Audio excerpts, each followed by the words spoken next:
Caracol Sostenible. Gabriel de las Casas. Gustavo Yepes.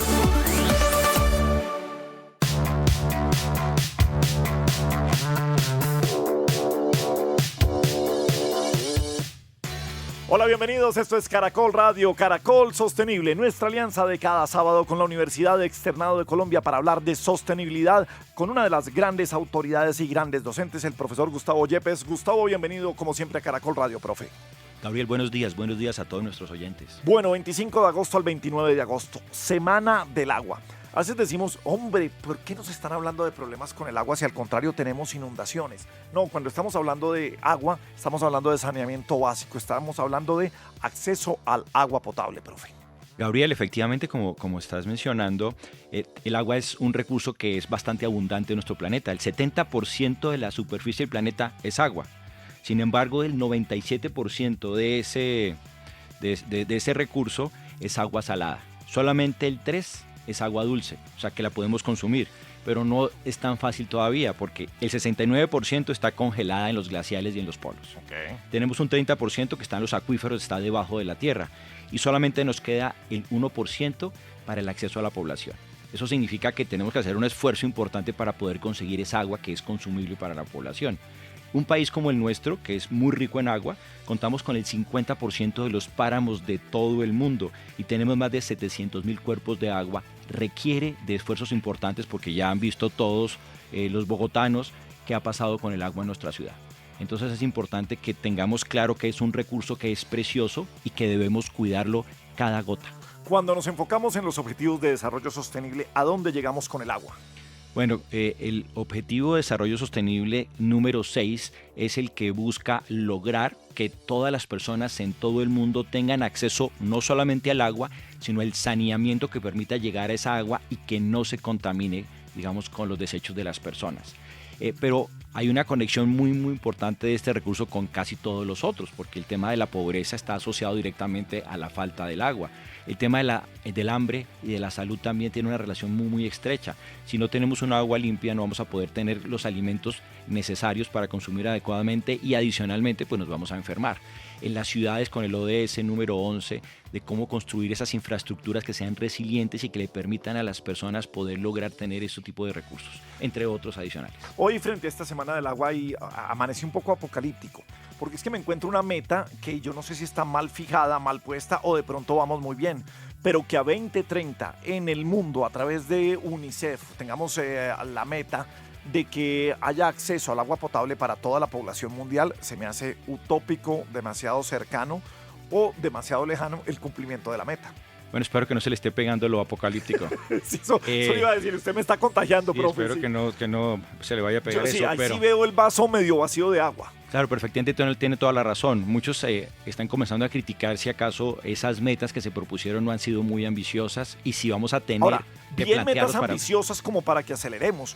Pero claro, para que ser realistas. Pero es que todavía estamos en cifras muy grandes de las que hablaremos más adelante, de personas sin acceso al agua, de muertes por el acceso al agua no potable. Estamos hablando de que hay cerca de 450,000 niños menores de 5 años que mueren debido a enfermedades diarreicas relacionadas con deficiencias del agua. Bueno, lo más grave es que la infraestructura necesaria es realmente costosa y hay claro que muchos países, incluyendo el nuestro, no tienen los recursos suficientes para lograr dar toda esa infraestructura. Por eso están desarrollando algunas innovaciones. El señor Bill Gates tiene un programa muy interesante de incentivos para quienes desarrollen este tipo de baños secos y permitan entonces que esa nueva infraestructura, digamos, diferente, no contamine las fuentes de agua. Bien, pues vamos a descubrir también en el programa, usted que nos oye, usted que está allá, que nos está oyendo, que nos está viendo, cuál es su papel también dentro de este ciclo del cuidado del agua a propósito de esta Semana del Agua. Bienvenidos a Caracol Sostenible. Caracol Sostenible en Caracol Radio. Esto es el Caracol Sostenible en Caracol Radio, una alianza con la Universidad Externado de Colombia. Estamos en la Semana del Agua. ¿Por qué es importante la Semana del Agua y sobre qué objetivos de desarrollo sostenible deberíamos centrarnos en esta semana, profesor Gustavo Yepes? Gabriel, esta semana es muy importante porque el agua es el recurso tal vez más valioso que tenemos en este planeta y depende de ello nuestra vida.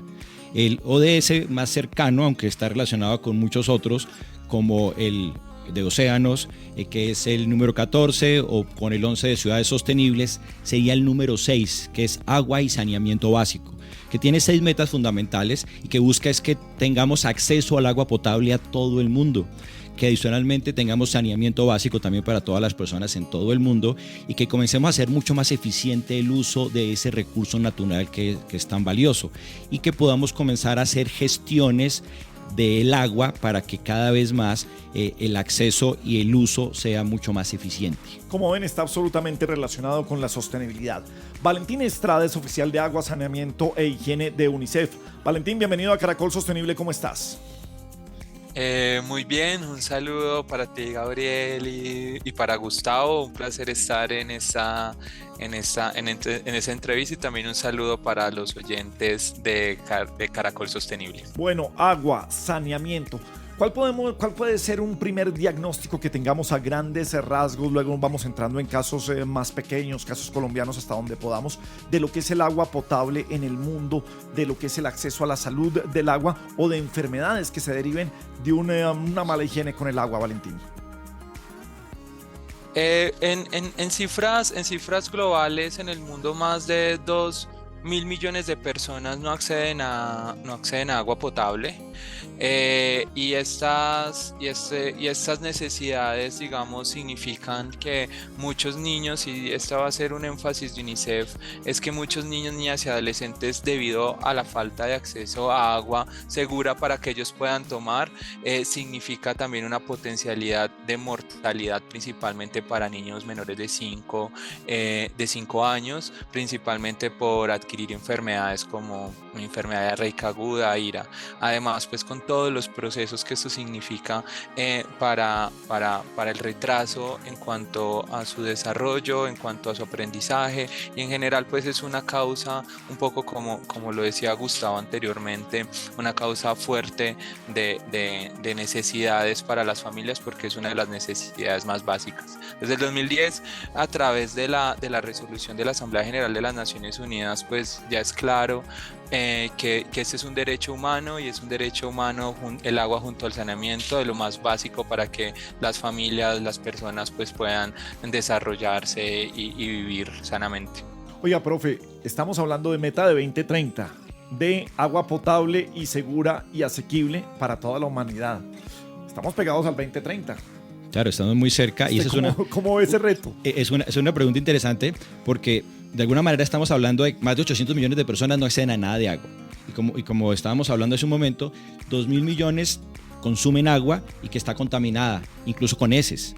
Y entonces, de alguna manera, mi pregunta sería, ¿qué estamos haciendo al respecto? ¿Y qué tan optimista eres de que podemos lograr llegar a cumplir esa meta dentro de 30 años? Porque de pronto el agua, pero adicionalmente el saneamiento básico, se está demostrado que no tenemos los recursos necesarios para que todas las comunidades tengan esa capacidad de tener todos esos sistemas de saneamiento, que es lo mínimo que debería tener una comunidad.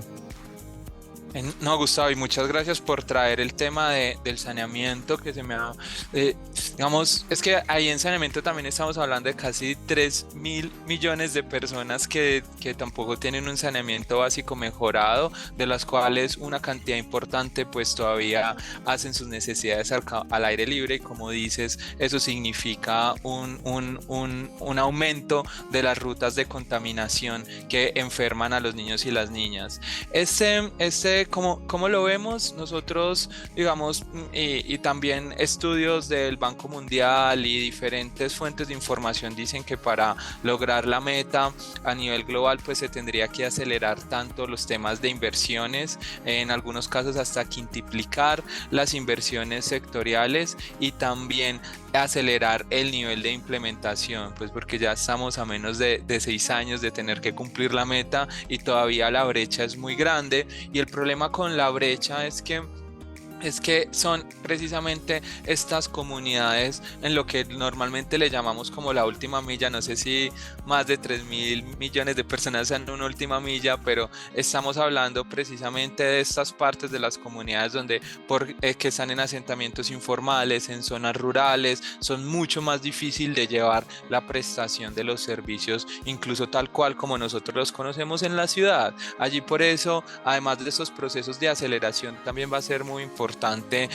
tener sistemas alternativos, ser innovadores en la forma de lograr el acceso de estos servicios para que las personas pues al final de verdad tengan estos ambientes mucho más sanos y puedan de ahí construir todos unos proyectos de vida alrededor de una buena alimentación, una buena educación y todos estos otros derechos que habilita el tener servicios básicos de agua, saneamiento, y el otro que también se nos está quedando un poco atrás, de higiene, ¿cierto? Okay. Puntos de lavado de manos en su casa, etcétera. Esas son las conexiones con los ODS, salud, alimentación, están directamente relacionados con el agua. Si no tienes agua no vas a conseguir esos otros tampoco. Valentina, a primera vista yo veo que el principal responsable, no porque sea el del problema, en algunos momentos sí, pero de la solución son los gobiernos. Y de todas formas tenemos naciones ricas, naciones medianas y naciones pobres que no alcanzan a hacer esto. ¿Cómo miran ustedes desde UNICEF sobre ese balance que debe haber para dar ese servicio de agua potable a la población mundial?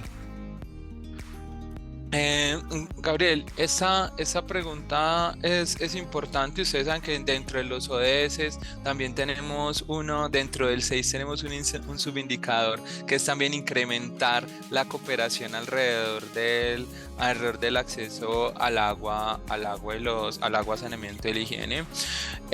Los gobiernos, yo creo que en general los gobiernos y esta semana del agua, digamos como este lema de unir barreras, de unir fronteras, este lema de la paz y la sostenibilidad, es precisamente ese llamado a los gobiernos, al sector público, pero también a otros actores muy importantes como es el sector privado y las comunidades, a que definamos cuáles son las metodologías en las que, claro, unos garantes como suelen ser los gobiernos hacen unas inversiones, pero también cómo esas inversiones son sostenibles y de verdad quedan en los territorios por tiempo, también con el trabajo y con la unión con actores como el sector privado, el sector comunitario, pero también, por ejemplo, acá alguien que mencionábamos antes que sería también el sector académico. Y Valentín, ¿y cómo ven ustedes Colombia? ¿Cómo está la situación en nuestro país? ¿Está crítica? ¿En qué partes es lo más difícil que se tiene que manejar? Como saben, el monitoreo del ODS 6 se hace de manera oficial, digamos, según las Naciones Unidas, a través del programa conjunto de monitoreo que lo lideramos UNICEF y la OMS, ¿cierto? Esto es un proceso, digamos, los datos que vemos en este sistema son tomados de datos públicos e incluso la metodología es acordada con el DANE. Entonces, según un poco este dato, Colombia está un poco fuera del camino de lograr el ODS 6.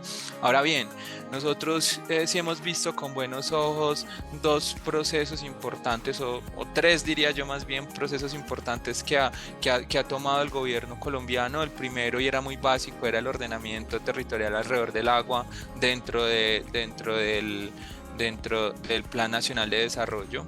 El segundo fue el aumentar ostensiblemente las inversiones en el sector. Estamos hablando de un aumento de casi 1 billón de pesos en los últimos años, que, como les decía, es básicamente parte de la demanda. Hay que quintuplicar las inversiones, y pues quintuplicarla de por sí es difícil, pero digamos hacer un aumento significativo de las inversiones ya era un paso que era necesario. Y el tercero que hemos visto con muy buenos ojos es el rol de las comunidades, ¿cierto? Cómo precisamente estas comunidades que están en esta última milla, porque en Colombia estamos hablando de que el rezago está principalmente en las áreas rurales y en las áreas periurbanas. Entonces, cómo estas comunidades primero son gestoras de la solución, pero también cuando la solución llega por inversión de diferentes tipos de actores, entre estos el gobierno o nosotros, la cooperación o el sector privado, lado, pues se organizan y se hacen unos procesos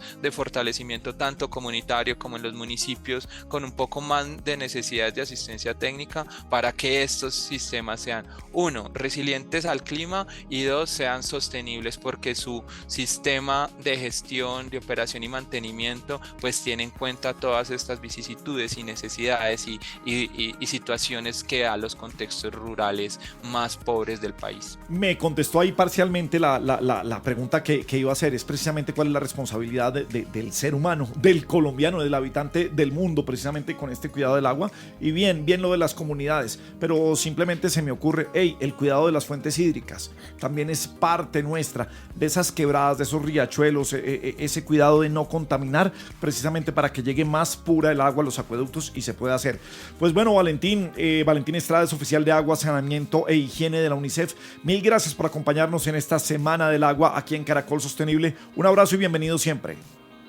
No, de nuevo, Gabriel y Gustavo, para mí fue un placer. También en los momentos en los que ustedes consideren, estamos atentos a conversar con ustedes, y muchas gracias, y de nuevo saludos a sus radioescuchas. Muchas gracias. Pues de nuevo, mil gracias a Valentín Estrada, a UNICEF, por acompañarnos el día de hoy. Bueno, esta semana ha sido polémica la industria de la aviación en nuestro país, unos problemas de combustible, encontrones, desacuerdos con el gobierno, pero aquí hablamos de sostenibilidad.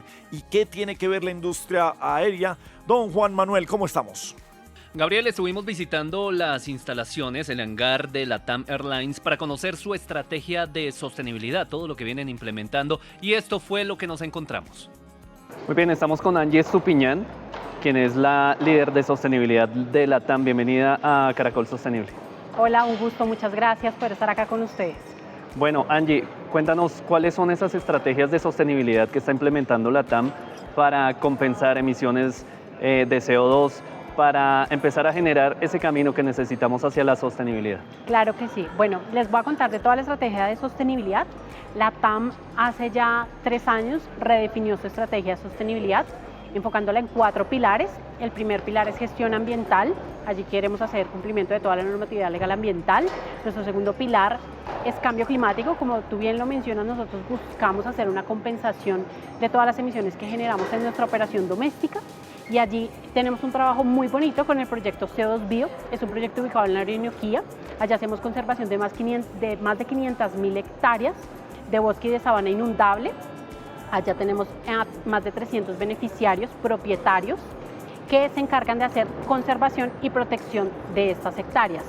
LATAM, adicional a la compensación de las emisiones, también buscamos potenciar la conservación del proyecto CO2 Bio. Se generan otros productos no maderables del bosque que la comunidad está produciendo de forma sostenible, como son cacao, miel, entre otros productos, los cuales nosotros también apoyamos su compra y comercialización. LATAM compra el 80% de los productos que generan estos pequeños productores y los llevamos y los posicionamos en los diferentes eventos para darles otra fuente de ingreso adicional a la compensación que nosotros ya hacemos, la compra de créditos de carbono. Nosotros también estamos en un camino en búsqueda de incorporar a nuestra operación SAF. SAF es combustible sostenible para la operación, está hecho de diferentes residuos como los residuos de relleno sanitario, de grasas, aceites. Entonces también estamos en la búsqueda de poder incorporar SAF a nuestra operación y así reemplazar el combustible fósil que estamos empleando en este momento, que es el jet agua. Angie, hablemos ahora de economía circular. ¿Qué es lo que está ocurriendo? ¿Qué es segundo vuelo? Claro que sí. Otro de nuestros pilares de la estrategia de sostenibilidad es economía circular. Nosotros allí tenemos 2 metas puntuales. Una, no llevar residuos a relleno sanitario en el 2027, y esta meta la hemos querido abordar identificando los residuos que generamos, buscando su transformación, su aprovechamiento y generar una economía circular. Y ahí nace nuestro programa Segundo Vuelo. En este momento, Segundo Vuelo para LATAM Colombia hace transformación de 3 materialidades: plástico, madera y residuos textiles.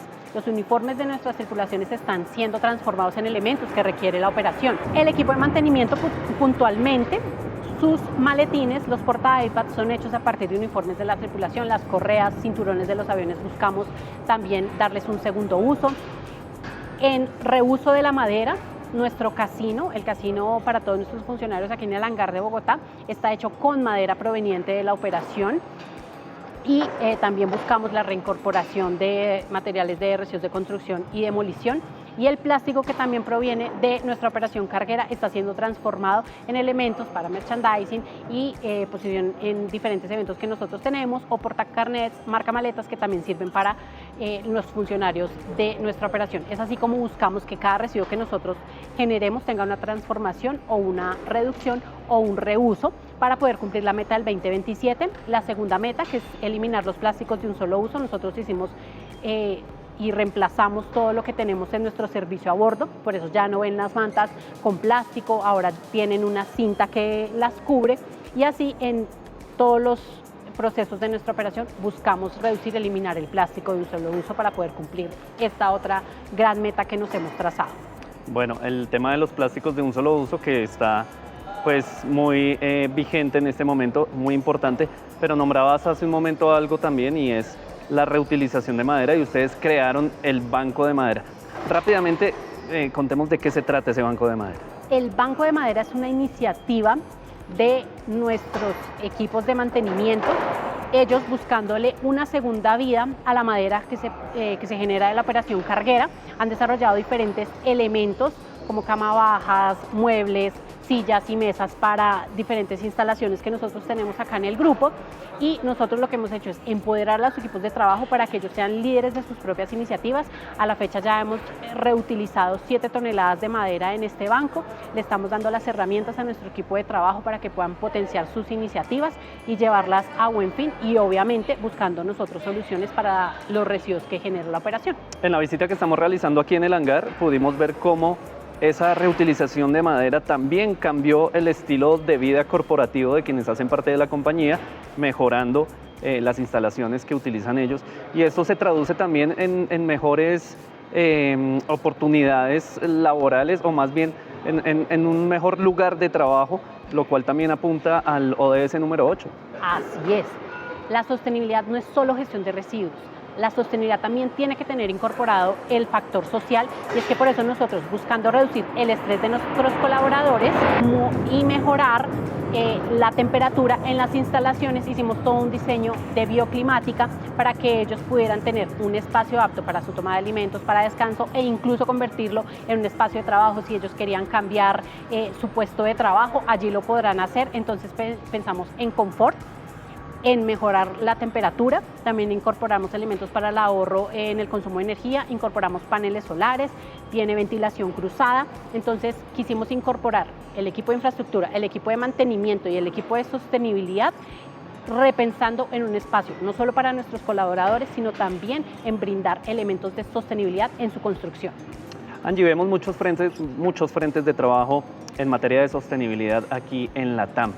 Falta quizá, o no falta, queremos que nos cuentes uno también muy importante de anclar para toda esa estrategia de sostenibilidad, y tiene que ver con los clientes, con los usuarios, las personas que abordan los vuelos, quienes se trasladan de un lugar a otro.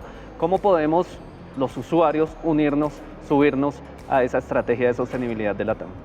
Pues la invitación está en la toma de decisión. Nosotros brindamos todas las herramientas para que el servicio a bordo sea diferenciado, tenga elementos de sostenibilidad. Nuestro equipo también se encarga de poner ese factor social, haciendo la experiencia a bordo totalmente diferente. Entonces la invitación es: tomen decisiones que vayan acorde con lo que estamos haciendo las compañías, siéntanse seguros que cuando vuelan por la TAM sus residuos son gestionados. Estamos pensando en lo que ustedes están buscando, buscamos proveedores sostenibles y buscamos que cada elemento converse para que ustedes tengan una experiencia sostenible y diferenciada a bordo.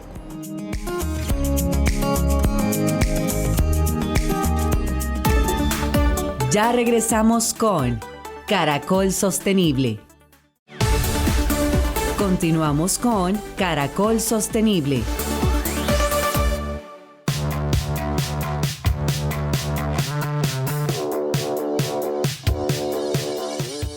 Muy bien, seguimos en Caracol Sostenible, es nuestra alianza con la Universidad Externado de Colombia y Caracol Radio. Estamos cerrando la Semana del Agua. El Objetivo de Desarrollo Sostenible número 6 pretende lograr un acceso universal y equitativo al agua potable y a servicios de saneamiento e higiene adecuados, así como mejorar la calidad del agua a nivel global.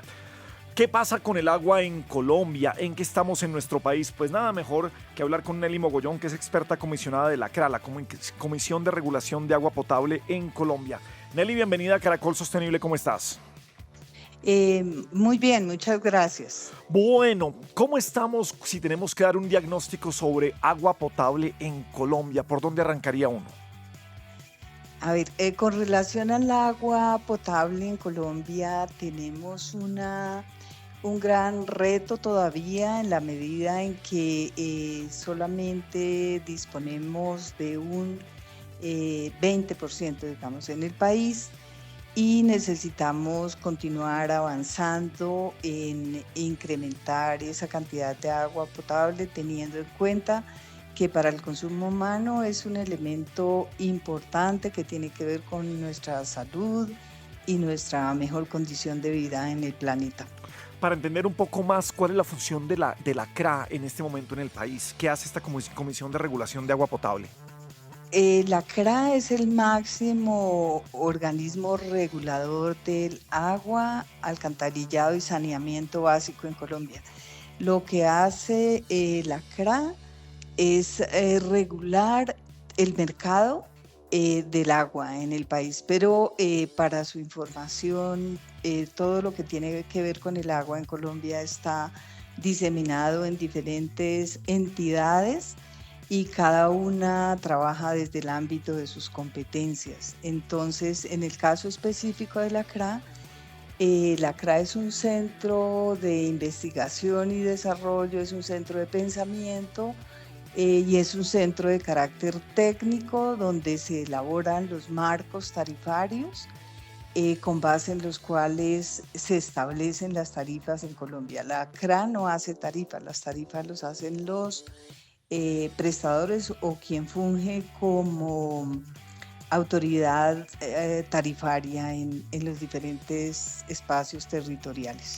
Hay una línea que recientemente la CRA lideró, que es la construcción del Manifiesto por la Defensa del Agua, que estuvo el agua como bien común, se realizó en Santa Marta, y allí se construyó un decálogo con participación de comunidades indígenas, con organizaciones campesinas, con autoridades del sector de servicios públicos, con expertos internacionales. ¿Hacia dónde va ese manifiesto? ¿Qué es lo que pretenden decir ustedes aquí? Ese evento fue desarrollado en Santa Marta entre el 14 y el 16 de agosto.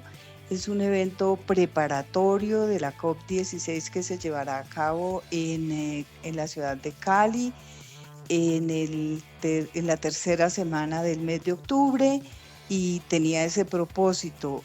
Como conclusiones, digamos, de ese decálogo que busca expresar el pensamiento y las necesidades de los diferentes actores que se concentraron en ese espacio para articular la agenda nacional con la agenda internacional del agua.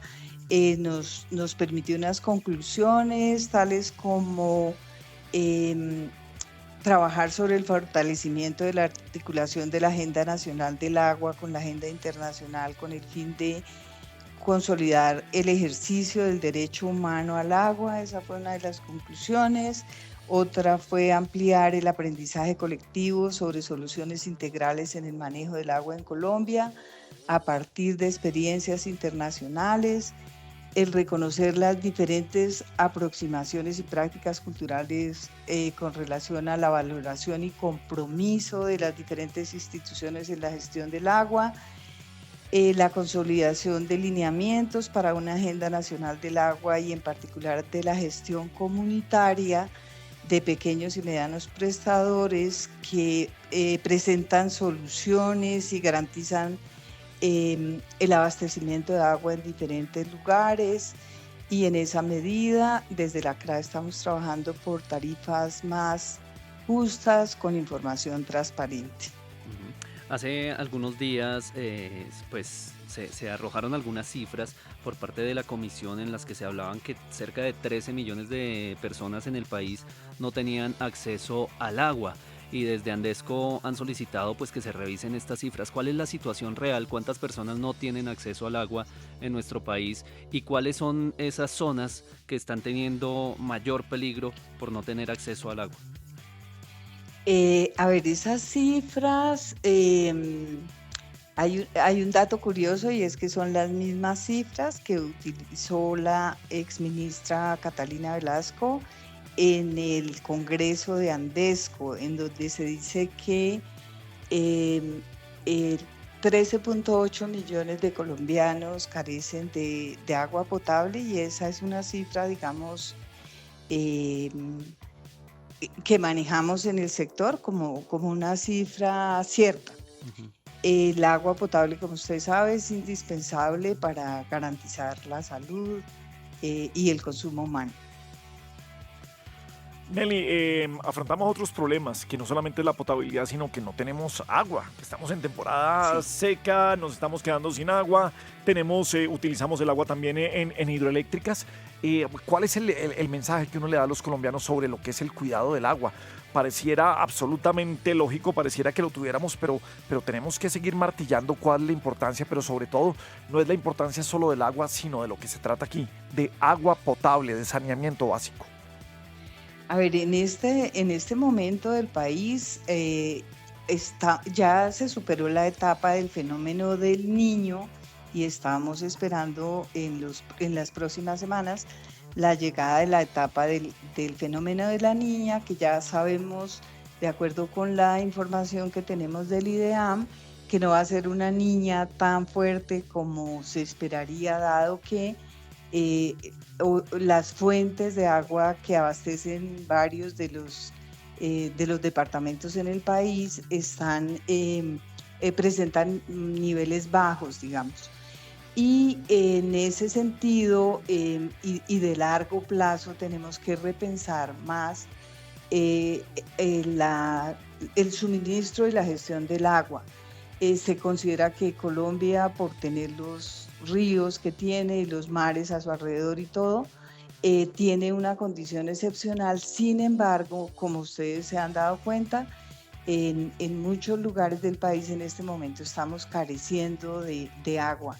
Y esta no es una situación crítica, temporal, sino que por todo lo que implica el cambio climático tenemos que crear una nueva cultura de consumo y de manejo del agua, porque todas las estadísticas y los estudios serios que estamos viendo nos muestran que para unos 20 años la crisis por el agua va a ser muy fuerte.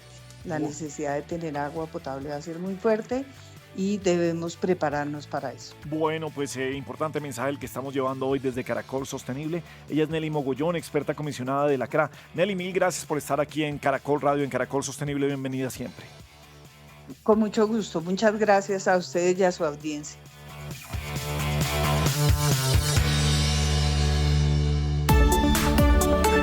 Objetivos de Desarrollo Sostenible. Agua limpia y saneamiento. Imagina que un día, al abrir la llave del agua, solo escuchas un débil goteo. Te das cuenta que el recurso vital, que solía fluir libremente, ahora se ha vuelto escaso y precioso. La falta de agua ha dejado a comunidades enteras que luchan por encontrar suficiente agua potable. Las enfermedades se propagan rápidamente y la esperanza se desvanece. Estas sombrías imágenes nos recuerdan la importancia de cuidar y proteger el agua hoy. A través del Objetivo de Desarrollo Sostenible número 6, Agua Limpia y Saneamiento, podremos ser parte del cambio. El ODS 6 busca asegurar la disponibilidad del agua potable y la gestión de un saneamiento básico para todos. Según la Organización de las Naciones Unidas, al menos 2.200 millones de personas en todo el mundo no tienen acceso a servicios básicos de agua potable. Más de 4.200 millones de personas, más de la mitad de la población, no tiene acceso a servicios de saneamiento básico, lo que conlleva un riesgo para la salud y la propagación de enfermedades. Se estima que alrededor de 1.800 millones de personas utilizan una fuente de agua potable contaminada, con el riesgo de contraer enfermedades transmitidas por el agua. La agricultura es uno de los mayores consumidores de agua a nivel mundial. Se estima que alrededor del 70% del agua extraída en el mundo se destina a la agricultura, lo que genera una mayor presión sobre los recursos hídricos. Aunque los desafíos son enormes, cada uno de nosotros puede contribuir a lograr las metas del ODS número 6. Aquí te presentamos algunas recomendaciones sobre cómo podemos actuar como ciudadanos. Utiliza solo la cantidad de agua necesaria en tus actividades diarias, como al lavarte los dientes, bañarte o regar tus plantas. Cada gota cuenta. Contribuye al cuidado del agua, reparando las pequeñas fugas en tu hogar, y si notas alguna anomalía, no dudes en informar a las autoridades. Evita arrojar productos químicos, medicamentos o sustancias tóxicas por el desagüe o en ríos y lagos. Opta por productos de limpieza ecológicos y asegúrate de botar correctamente los desechos peligrosos. Comparte información sobre la importancia del agua y la necesidad de protegerla con tus amigos, familiares y comunidad. Participa activamente en actividades educativas y eventos relacionados con la conservación del agua. El agua es un recurso fundamental para nuestra supervivencia y el desarrollo sostenible. Cuidarla es protegerla y es responsabilidad de todos. Juntos podemos lograr un futuro con agua limpia y saneamiento para todos. Recuerda que todos somos la voz de los Objetivos de Desarrollo Sostenible.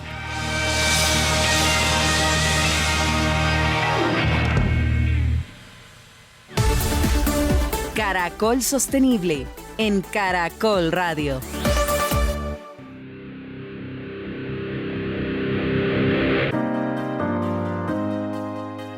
Bien, sigamos en Caracol Sostenible. Hablemos de transición energética, hablemos de movilidad sostenible. ¿Quién es su invitado, don Juan Manuel Durán? Gabriel, son 3 invitados los que nos hablarán acerca de GasTrack, una nueva forma de financiación que permite a los transportadores migrar hacia vehículos de carga a gas natural y que también les permite comprar su vehículo nuevo si aún no lo tienen. Para ello estuvimos hablando con Rodolfo Anaya, el presidente de Vanti. Bueno, en la transición energética, la mejor alternativa de pasar de flotas de diésel a gas, que son realmente flotas sostenibles porque reducen las emisiones de material particulado prácticamente un 100% y las emisiones de CO2 en 50%, es la movilidad con gas vehicular, como son estos tractocamiones a gas.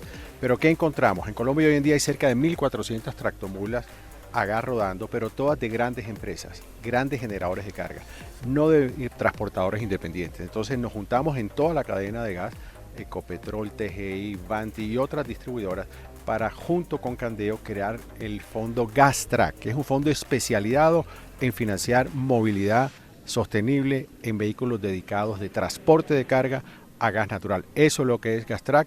Es un fondo de 164.000 millones de pesos. El grupo Vanti aporta 27.000 y hoy hacemos la entrega del primer crédito y el primer vehículo a un transportador independiente que va a dar ejemplo de esta nueva generación de movilidad sostenible en transportadores independientes. Doctor Rodolfo Anaya, usted me habla de movilidad sostenible, me hablaba hace un momento allí en la conferencia de prensa acerca de esos atributos que vienen con estos vehículos, pero además de todo lo que vienen haciendo desde Vanti para empezar a implementar todos esos espacios que necesitan los transportadores de carga, por ejemplo, las terminales, pues justamente de carga de gas natural, que viene a futuro para quienes están ya pensando en moverse hacia esta movilidad sostenible. A ver, por supuesto, como tenemos nuevas ofertas de vehículos tractocamiones a gas, también estamos reforzando la red de estaciones.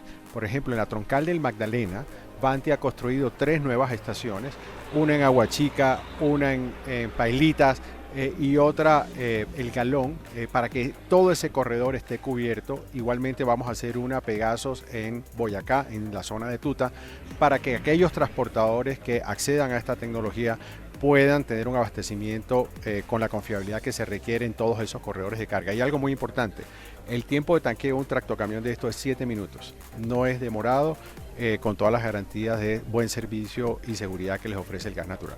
Lo voy a poner un poquito en una situación que no la llamemos incómoda, pero que sí hay que aclararle mucho, no solamente a los oyentes y a los transportadores, sino al público en general, a todo el país. Y es que se ha hablado de una escasez de gas natural, pero justamente ustedes son las personas encargadas de pronto de dar una información certera, una información verídica acerca de cómo estamos en materia de gas natural acá en Colombia.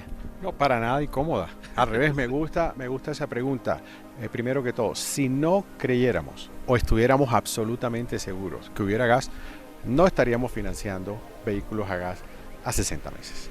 Nosotros estamos absolutamente seguros que vamos a tener gas, pero indiscutiblemente Colombia tiene que ser capaz de tomar decisiones energéticas responsables.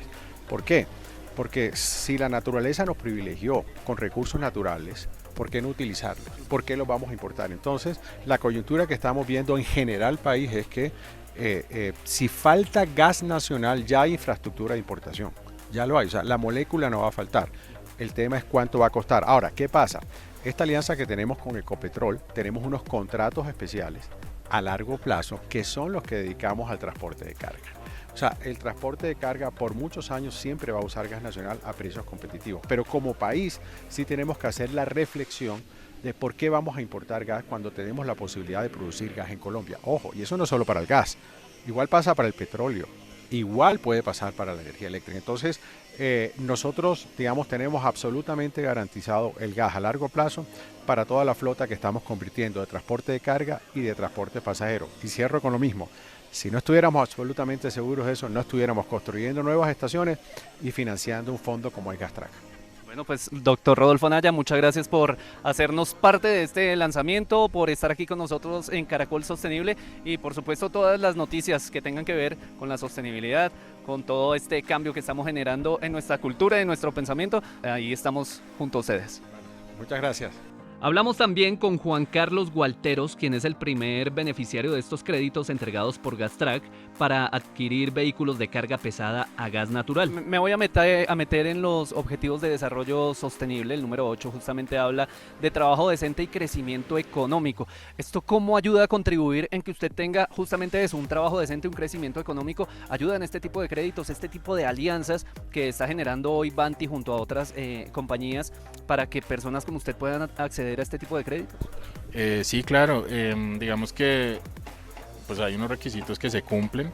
Evidentemente el poder tener un vehículo a gas en este momento con muchas empresas generadoras de carga es un plus, entonces también abre mucho las puertas y es un plus en muchos sentidos, en que se aporta para que sus indicadores de impacto al medio ambiente pues sean más efectivos, también porque estos vehículos pues digamos en algunas restricciones que hay en algunas ciudades del país pues digamos no tienen cabida por ser a gas, entonces hace que todo el tiempo tenga la posibilidad de estar rodando, entonces claro, esto ayuda muchísimo a que todo el tema económico mejore y a que siempre se tenga garantizado el poder tener un cliente para poderle prestar el servicio.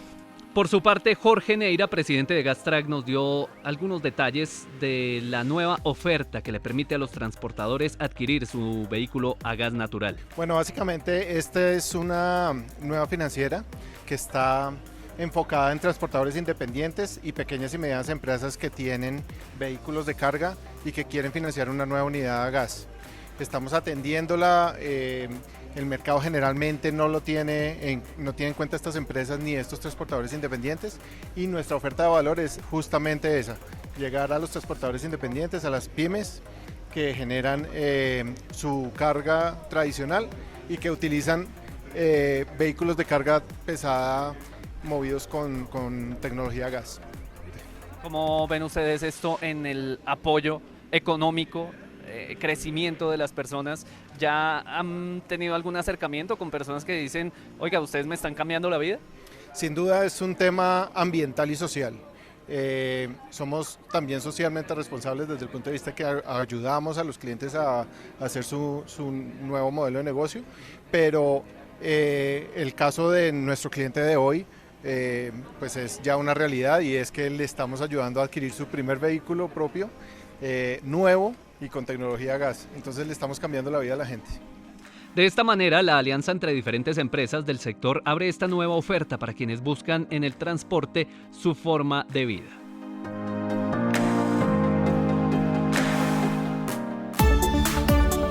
Caracol Sostenible. De lo absurdo a la reflexión.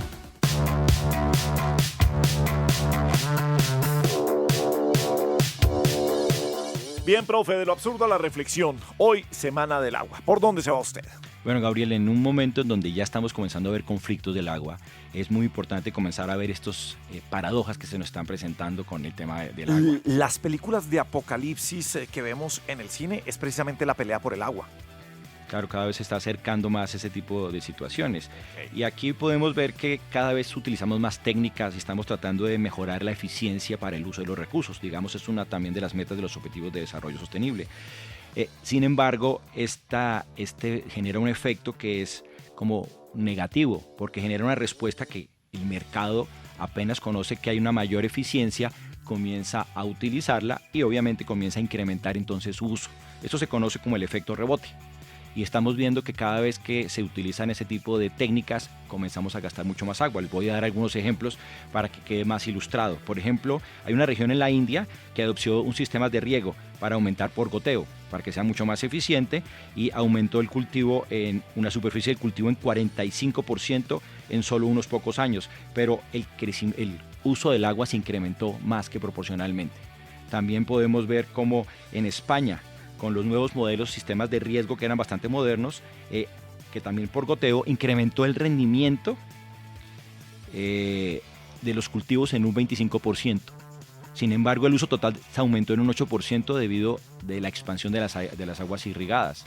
Entonces ya se van a encontrar en México, en Chile, en el mismo Colombia, muchos ejemplos de que esta situación, digamos, tiene que manejarse de una manera diferente, porque vemos que a pesar de las mejoras de la eficiencia hídrica, el uso total del agua no necesariamente disminuye, sino por el contrario comienza a aumentar debido, digamos, a la lógica, digamos, de consumo. Pero es una paradoja que se vive presentando en muchas industrias. Siempre uno la compara con la popular cobijita de avión. O usted se tapa los pies o la cabeza, pero no alcanza a taparse los dos. Siempre va a haber un lado que va a jalar al otro. Claro, en la industria también comenzamos a ver cada vez que se reduce el uso del agua, entonces le da posibilidad para hacer productos mucho más baratos y comienzan a consumirlos mucho más. Entonces yo creo que aquí es importante destacar la necesidad de más políticas y de regulaciones, pero sobre todo de tener una visión diferente al uso de estas técnicas para reducirlas, de manera que podamos ver otra perspectiva con la cual analizar este tipo de eficiencias. Hay un absurdo y una reflexión que tiene que ver con la gente. Como siempre, yo pongo mucha responsabilidad en la gente, en el común y corriente. Es que hacemos marchas, carreras, nos manifestamos por el agua, pero ¿realmente estamos cuidando nuestros acuíferos? ¿Realmente nos estamos dando cuenta que estamos hablando de agua potable? Una vez la contaminamos, deja de ser agua potable, deja de tener la población el acceso al agua potable. Y eso es parte de nuestra reflexión, no solamente es decirlo, gritarlo, manifestarlo, ponerse una cinta y poner una foto en Instagram y subir un TikTok sobre eso. Es lo que estamos haciendo en el día a día para cuidar el agua, una reflexión especial para esta Semana del Agua. Profe, mil gracias, nos vemos en 8 días aquí en Caracol Sostenible. A ustedes feliz resto de día y sigan con Caracol Radio.